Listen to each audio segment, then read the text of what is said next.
This video is powered by the pros at Pascal Air Plumbing and Electric. Arkansas owned, Arkansas operated.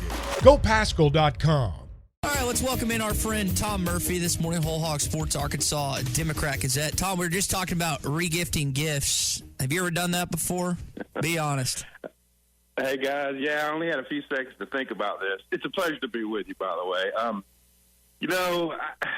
That would be frowned upon in my family, but I'm pretty sure I've gotten something early, and it probably involves some kind of snack or food, but not fruitcake, and I've moved that along to someone else. Like I wasn't that fond of it, or I had too much of it, or something. So I would consider a minor regifting, nothing major. Nothing major at this point. Well, we got a gift yesterday, not just to hear from Eric Musselman, but also Eric Mateos, new offensive line coach, and Sam Pittman. I want to start with Mateos. I know they've added 3 guys out of the portal, 2 guys out of high school. It seemed like, based on Pittman's comments, that they're going to add another. Tom, does he have enough to work with next year for them to be hopefully worlds better than they were this season? Well, I think the answer to that will lie in the playing of the schedule next year. However, it does look like, their game plan was go after tackles first and then try to go for centers. And they feel like they've helped themselves. And also, Mateos was quick to point out that he had a session with the returning players, and they aired out some things that were frustrating to them, and now everyone has to refocus. A few of their recruiting classes in recent years have all gone by the wayside on the O-line. When you think about the Jalen St. John and Ray Curry class and Marcus Henderson, there was very few starts among that entire class. And so Sam Pittman even talked about that yesterday, that they really had needed to recruit better before the class of Chamblee, Kudus, and Marion Henderson, that group. They still like those guys, but when you consider that the building block of what their problems were last year, which Sam Pittman said late in the season, you had to improve there. And I think they feel like with the JUCO guys, they're going to get themselves some competition. They think that they can, get a center out of the mix with Wiggins and the kid from Tennessee to be able to compete with him, Addison Nichols. They've gotten themselves a center. So we'll see, but there's certainly going to be plenty of guys in the room to work with. Yeah. Tom Murphy with us here on the McClarty Daniel Hotline. Tom, based on the results of yesterday, and maybe it's too early to judge, but what's your feel for where Arkansas is at with this new Arkansas Edge NIL fund or collective they're trying to put together? It didn't feel like, listening to Sam yesterday and seeing some of the in-state players going out, that's gained the traction they were hoping to have by this point. Well, yeah, I would say that it would serve them better, with the next cycle. But I do think it helped them, and I think moving forward, it's going to be more of a component.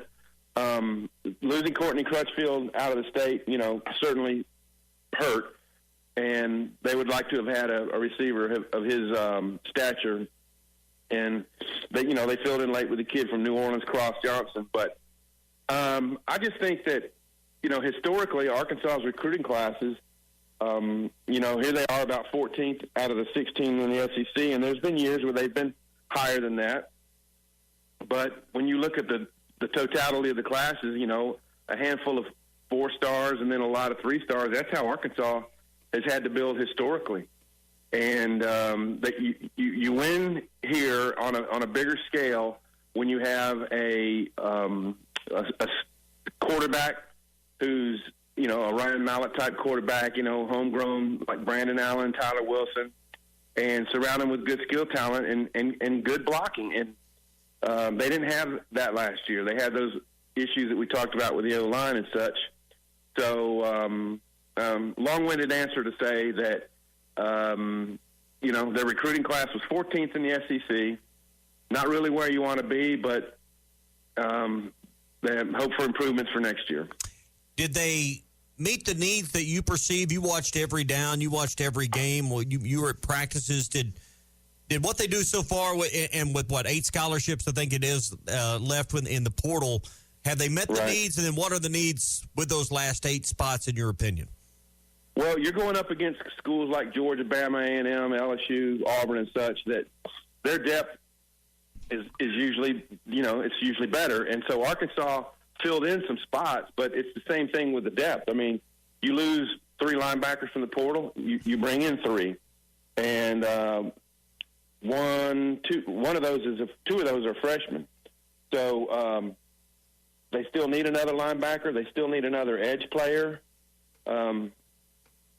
So I would say, and they got in a bunch of DBs, but it's the difference makers that you need. And to me, if Sorey, the linebacker from Georgia, Slaughter can be playmakers, then maybe they've kind of restocked. But it's still, to me, a depth issue next year that you can't afford the big injuries. Well, they had a few last year and it hurt them. Tom Murphy is with us here on the McClarty-Daniel Hotline, Whole Hog Sports, Arkansas Democrat-Gazette. Tom, we've talked about football for an hour and a half. Let's shift it over to basketball. You got a game tonight against Abilene Christian. You won't play till next Saturday. Got a chance to hear from Keon Minifield this week, and Muss talking about him as well.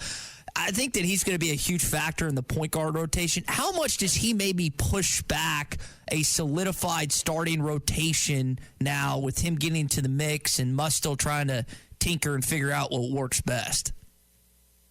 Right, and you can see there's a level of frustration with Eric Musselman that, he likes the way this team gets along, that they practice well, they hang out well, they like each other, but on the court, they're still kind of working out what their personality is.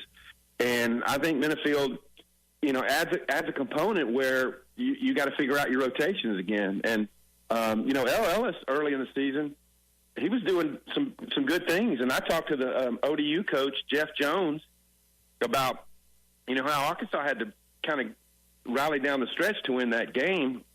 And he talked about L. Ellis being the difference and creating things for his teammates and all. And his minutes have dwindled. So I think the talent is there. It's just a matter of, touching on the right combinations, keeping everyone motivated, and playing better defense. I mean, to me, that's the first thing, is keeping your guards in front of their guards better than Arkansas has, because when you have those breakdowns, you're going to have more blocked shots, but you're going to have more open three-point shooters on the wings. Teams are going to draw more fouls against you, and things crumble from there. So playing time is going to be earned by guys who play the best defense, looks to me. So is L. Ellis out of the equation? You mentioned that game against ODU, had a good game against Duke where he had 6 assists. I know he hasn't lived up defensively like they're hoping. Is Minifield, do you think, going to take the seniors' minutes? Well, there's a chance he could. But what Eric Musselman has said is that the guys whose minutes haven't been there have come back in practices and looked eager and hungry and ready to go earn some back. So really, you've got a pretty deep roster. It's just a matter of hitting on the right combinations. And I don't know what the future of L. Ellis's minutes look like, but if he stops guards from driving past him, and he gives you a little bit offensively, opens things up for his teammates and such, I'm sure we'll see more playing time for him. BetOnline is your #1 source for all your betting needs. Get the latest odds, lines, and matchup reports for baseball, boxing, golf, and more. BetOnline continues to be the fastest and easiest way to place your wagers, including live betting and your favorite casino and card games available to play right from your phone. Head to the website or use your mobile device to sign up today and get in on the action. Remember to use our promo code BELIEVE, that's BLEAV, for your 50% welcome bonus on your first deposit. Bet online, where the game starts.